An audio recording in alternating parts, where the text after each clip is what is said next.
एक महत्वाची बातमी समोर येते। मोदी सरकारने स्वतःची टॅक्सी सेवा सुरू केली आहे। वर्षानुवर्षे देशभरातील लोक ओला आणि उबर सारख्या ऍप आधारित टॅक्सी सेवांच्या फसवणुकीमुळे त्रासले होते।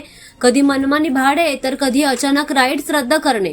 केवळ प्रवाशांनीच नाही तर चालकांचीही वाईट परिस्थिती होती। त्यांनी कठोर परिश्रम केले, परंतु त्यांच्या कमाईचा मोठा भाग खासगी कंपन्यांना कमिशनमध्ये गेला। पण आता हे चित्र बदलणार आहे, कारण भारत सरकारने भारत टॅक्सी नावाची देशातील पहिलीच सहकारी टॅक्सी सेवा सुरू करण्याची घोषणा केली आहे। हा कोणताही परदेशी कंपनी किंवा खासगी प्रकल्प नाहीये, तर तो ड्रायव्हरच्या मालकीचा एक संघ आहे।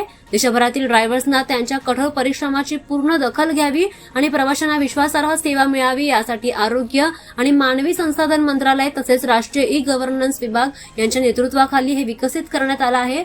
यात महत्त्वाचं म्हणजे ड्रायव्हर्सना त्यांच्या कमाईचा पूर्ण अधिकार मिळणार आहे आणि कोणत्याही कंपनीला त्याचे कमिशन द्यावे लागणार नाही।